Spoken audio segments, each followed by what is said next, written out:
नमस्ते, good morning. आज जीवन आनंदमध्ये बघणार आहोत डोंगरा एवढं सुख. राजन बुटावला डोंबिवली येथून लिहितात. नैसर्गिक गोष्टींनी ओतप्रोत भरलेली समृद्ध असलेली आपली पृथ्वी म्हणजे परिपूर्ण आनंदाचा जीवसृष्टीला लाभलेला अनमोल ठेवा.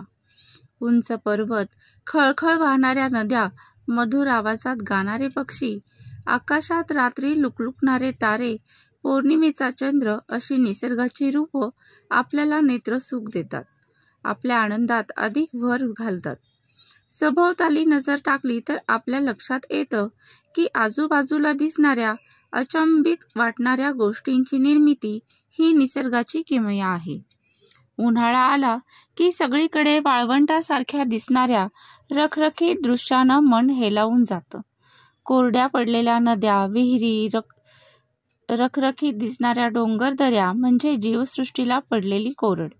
मात्र वर्षा ऋतूची चाहूल लागताच सगळीकडे दिसणारी दाट हिरवळ, वृक्षांना फुटलेली कोवळी पालवी, हिरवाईनं नटलेले डोंगर, वसंत ऋतूत फुलणारी रंगीत फुलं डोळ्यांचं पारणं फेडतात.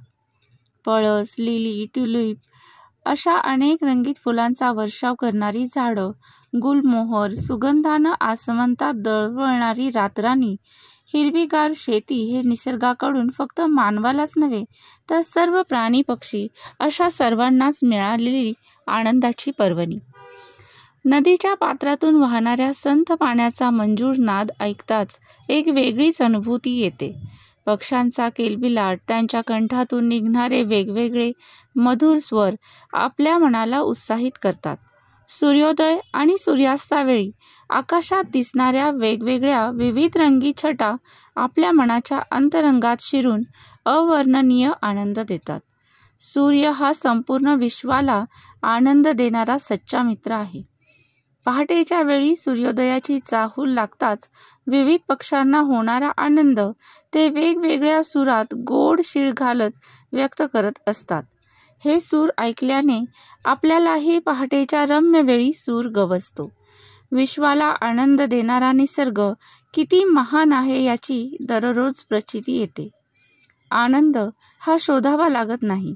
संपूर्ण सृष्टीच आनंदाची एक उधळण असून असा आनंद आपल्याला मिळवता आला पाहिजे. माणूस मात्र आनंदापेक्षा दुःखाचीच जास्त चर्चा करत असतो. म्हणूनच त्याला नैराश्य येतं.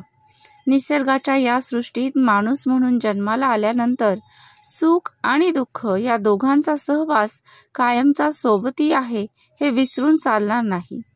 निसर्गाचं हे चक्र आपण मान्य केलं तरच आपल्या जीवनाला अर्थ आहे. राही मनवा दुःख की चिंता क्यों सताती है, दुःख तो अपना साथी है असं गीतकारानं उगीच म्हटलेलं नाही. निसर्गात पदोपदी आनंद दिसून येतो. तो ओळखता आला तर दुःखाची टोचणी लागणार नाही.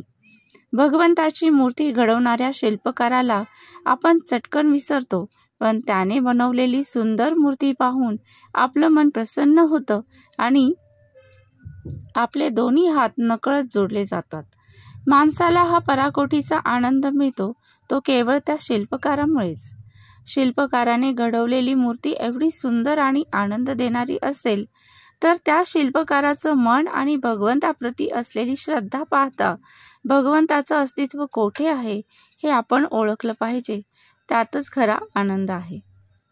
आकाशात ढगांच्या विशिष्ट रचनेमुळे दिसून येणारे बदल, प्राणी पक्ष्यांचे आकार मनाला आनंद देतात. पावसाळ्यात आकाशात दिसणारं इंद्रधनुष्याचं दृश्य पाहताच मन प्रफुल्लित होतं.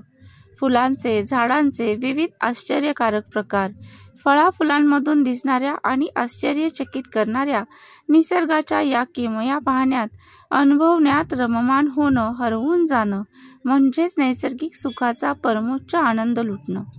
असा हा किमयागार निसर्ग सजीव आणि निर्जीव दोघांचाही सवंगडी. निसर्गाकडून माणूस, प्राणी, पक्षी, वनस्पती या सर्वांनाच आनंदाचं भरभरून दान मिळालं आहे. आपल्या या लाडक्या सवंगड्याच्या उपकाराची जाणीव ठेवून त्या आनंदाचा भाग बनून मानवाकडून अपेक्षित असलेलं उत्तरदायित्व पार पाडणं हेच आपलं प्रथम कर्तव्य आहे. निसर्गाचा मनमुराद आनंद या जीवनात सुगंधापरी दरवळत असतो, त्याचा मनसोक्त उपभोग घ्यावा. धन्यवाद.